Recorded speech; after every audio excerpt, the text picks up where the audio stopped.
I will be honest, I have fit person privilege. And what I mean by that is that it is significantly easier for me to build my body physically than a person who is overweight, obese, etc., who has never done it before. Because for the reason for me that it's easier is from one factor, I will admit is partially genetics. There is research out there that you are predispositioned to some type of genetic lottery ticket when it comes to your structure and your ability to develop muscle and etc. all those different areas. But the other reasons why it is easier for me to be fit and stay fit compared to majority of other people out there, especially those who are obese, overweight, and etc., is because majority of how my life is encapsulated is revolved around fitness.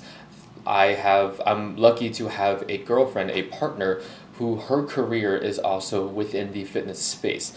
We have shared passions and hobbies that is physical in nature. My obsession, my passion, my job, my occupation, and etc. Most of the things that give me value in life in different domains all revolve and has some essence of fitness injected into each domain. And my education heavily through my undergrad to my graduate degree has been around exercise physiology, nutrition, health, and fitness space, and I have been in some type of physical endeavor since I was a young lad, like 14 years old, where I started doing sports because I was around friends, other male friends that all wanted and had the ambition and drive to do something physical in nature and some type of sports, from whatever that may be, from track to wrestling to football to all these different type of things.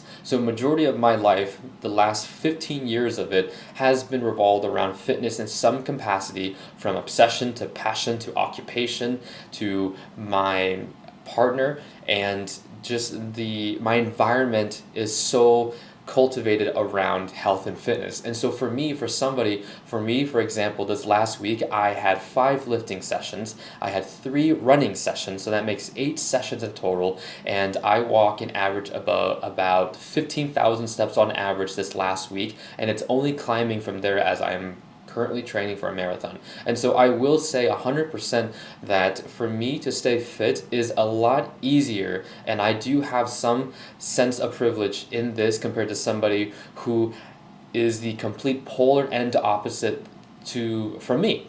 And with me saying that, yes, there is a level of just how the cards shook out since I landed on Earth, since not landed on Earth, but since I took my first breath and things like that. But there are cards that I wasn't handed, and I definitely made choices that was more advantageous, whether it was preconceived or not. It is easier, my environment is easier for me, say, if I were to get an injury, if I were to slip up, if I were to go a period of depression and slacked off on different domains, yes, it would be significantly easier for me to get back, because from a resources perspective, from a skill perspective, from a mental perspective, and just from a capabilities perspective, that it would be easier, and from a knowledge perspective as well, compared to somebody else. Now, with me saying that, I'm not completely saying that other people who have not obtained this level of fitness, or since something like this comes easier to me, if you were to gamify this in a video game, yes, I'm on level with any type of arbitrary level of, say, like 100 to somebody who's starting on level 1, who doesn't even know the difference between a protein, carbs, fat, whether how much walking they should be doing, or how to navigate a gym environment. And there's nothing wrong with that, because if you don't know, and if you're not exposed in an environment like that through a nature or a nurture perspective, then it's, of course, you are not going to know how to navigate that or to be healthier, and there's going to be conflicting information you hear and all things like that. So I just want to admit that, like, yes, for fit people it is easier. Some it's because of the choices they have chosen, that's a component to it as well, and then the other component to it is just the way that the card that you were given and the way things shook out were just in your favor, and also genetically as well. Now, that's not to say that others cannot take ownership in the actions they do and stuff, but also it comes back to also like the way you see things and the way your approach is. Like most people, when they try to go to places, they are going to try to find the closest parking lot, find the path least resistance, and just lean towards the fence for instant gratification. And if they aren't surrounded by people in these areas, both in their environment, in the physical world, and also through their phones, then yes, it's going to be a little bit harder time for them to know, hey, what information is solid, helpful, and useful information that's going to be favorable for them to improve their health and fitness. What should they be doing?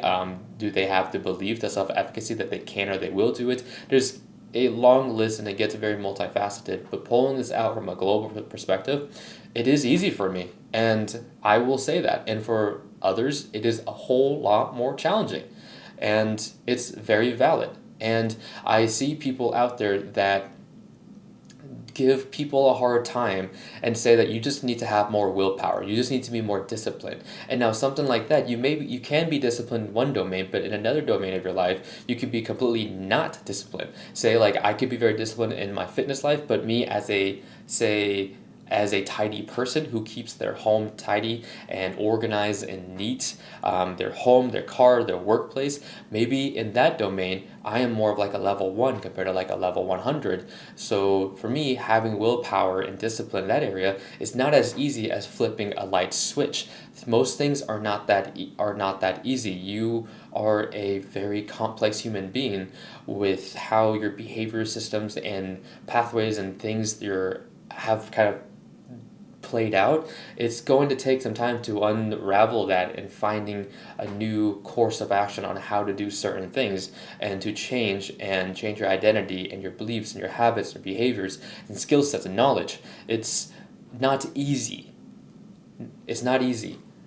And so I don't like the notion that some people do give people a hard time and being like, why can't you just catch up already? It's not that easy for them. Now, of course, there is a level of ownership and there's a level of grace and self-compassion and of all of this stuff within it.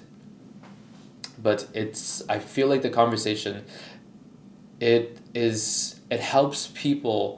help people on the other end know that you see them and you acknowledge the fact that, hey, it is easier for me, even though that, yes, half of it was just the way that things shook out, and the other half of it is, yes, I made decisions intentionally to get myself to this place, and I can acknowledge that, and I understand for you are going through those growing pains, and it's not going to be as easy for you as it is compared to me, because some of those things are second nature to me now, and I can recognize that, because some of us, I feel like, do forget that at times, and me included, when I am having conversations with clients and people, that I can almost forget the struggles of some of the struggles that I had to endure on the climb up.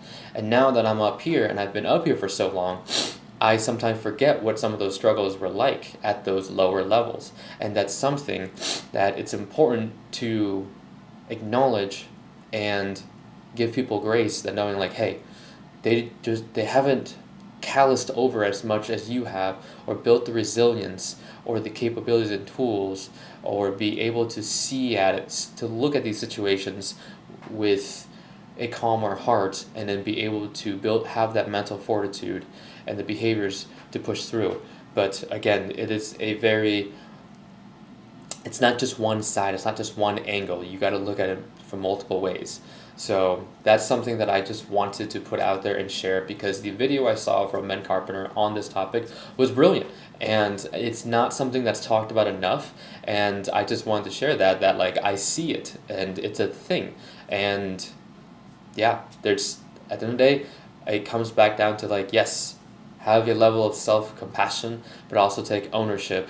And we are all dealt with different hands, and we all have to choose how we want to play those cards. And so as you try to juggle between those two, having ownership in your actions and having self-compassion as well, you can't be mad with what cards you were given, but you were responsible for how you choose to play those cards. So I hope that made sense, and I just wanted to shine light on that, as that post I saw was just brilliantly shared, and I just wanted to put out some more signal in that direction as well. Yeah, so thank you guys for listening and watching. If you haven't yet, please leave a rating or subscribe if you have not yet. I would really appreciate it. It really does help this grow, and I will see you guys in the next one. Catch you later. Bye.